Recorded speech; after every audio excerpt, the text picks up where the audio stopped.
There are some words that we hear, some words we remember, and then there are words that awaken something within us, like Vande Mataram. Just two words. Vande, I bow to you. Mataram, mother. I bow to you, mother. But whose mother? A mother who is not merely a person, a mother who is the land beneath our feet, the rivers that nourish us, the fields that feed us, the culture that shapes us, and the country that gives us an identity. This year, as we look back at 150 years since the composition of Vande Mataram, perhaps it is worth asking, how did these two words acquire such an extraordinary power? The answer takes us back to 19th century Bengal. 1875, Bankim Chandra Chattopadhyay, one of the most important literary figures of Bengal, composed a poem beginning with the words Vande Mataram. Bankim was not merely a poet, he was a novelist, thinker, and a civil servant who lived during a period when India was under British rule and the idea of an Indian nation was slowly taking a new shape in the minds of its people.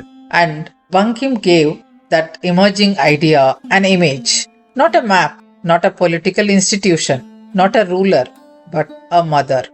A few years later, Bankim incorporated the poem into his famous novel Anandmat, a historical novel set during the Sannyasi rebellion and the Great Bengal famine of 1770 and published in 1882.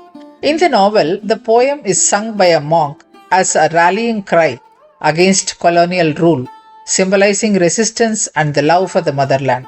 At the center of the story are the Santan, ascetic revolutionaries who have renounced ordinary worldly life and dedicated themselves to the cause of the motherland.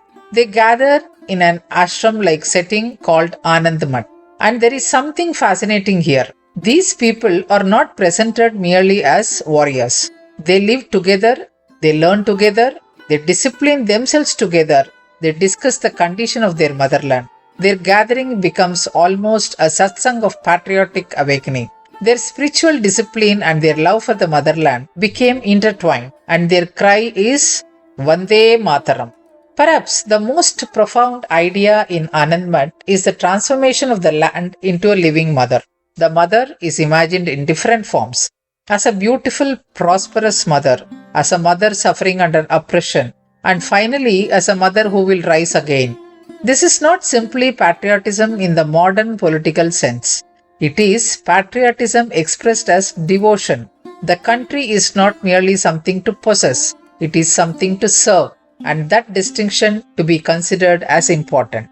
For several years, Vande Mataram remained primarily a literary creation. Then history gave it much larger stage. The poem carries the image of India as a nurturing mother, and its celebration of her rivers, fields, and strength resonated widely. Set to the music by Jadunath Bhattacharya, it was performed at the Indian National Congress sessions, and slowly the song moved beyond the pages of a novel. It entered public life, it entered political meetings, it entered the imagination of freedom movement. Then came 1905. The British decision to partition Bengal triggered widespread opposition. Students marched, people gathered, Swadeshi movements grew, foreign goods were boycotted, and in streets, meetings and processions, one cry began to be heard again and again, Vande Mataram. Now, it was no longer simply Bankim's poem, it had become a rallying cry. Imagine the atmosphere of those days. There was no television, no social media, no microphones reaching millions instantly. A few words had to travel from one person to another. And Vande Mataram traveled from political meetings to student gatherings, from newspapers, public demonstrations, from Bengal to other parts of the freedom movement. The words were simple enough to remember, powerful enough to repeat, and emotional enough to unite. That is the extraordinary power of the slogan. A slogan does not always explain everything. It compresses an entire emotion into a few words. Vande Mataram compressed an entire longing for freedom into two words. Think about that for a moment. The British Empire possessed armies, weapons, prisons, and enormous political power. And yet, an ordinary person could stand before that power and say, Vande Mataram. It was not a weapon, but it gave people the courage to face weapons. That is where the true power of the phrase lies. There is another important part of the story. The full 6-stanza version includes references to Hindu deities which became contentious in the year 1930. This was not something that could simply be ignored. The leaders of the national movement had to balance two things: the emotional power of Vande Mataram and the need for an inclusive national identity. On Gandhi's and Tagore's suggestion, the Congress in 1937 adopted only the first 2 stanzas for official use. This led to the debates over its religious and political connotations. That decision became an important one in the years that followed. On 15th August 1947, India became free. The country needed symbols for its new identity: the national flag, the national anthem, and the national song. On 24th January 1950, the Constituent Assembly recognized Vande Mataram as national song, while Janagana Mana became the national anthem. This distinction matters. Vande Mataram did not lose its significance because another song became the anthem. It retained its own place in India's national consciousness. One became the anthem and the other remained as the national song. It is recited at major national events, and in 2026, the Modi government approved legal protection for it under the Prevention of Insults to National Honor Act. Why does Vande Mataram still have power? Perhaps because its deepest message is surprisingly timeless. It says, before asking, what has my country given me, ask, what can I give my country? Before seeing the nation as territory, see it as responsibility. Before demanding freedom, understand the sacrifices that made freedom possible. And perhaps most importantly, love of the motherland is not merely an emotion. It is a responsibility expressed through action. 150 years later, today, 150 years after Bankim Chandra Chattopadhyay first composed those words, we live in a completely different India.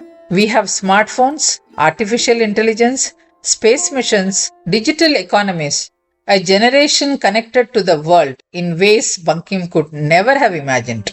Yet the question remains remarkably familiar. What does our country mean to us? Is it merely the place printed on our passport, a geographical boundary, a political idea, or can we still understand the deeper metaphor of the mother?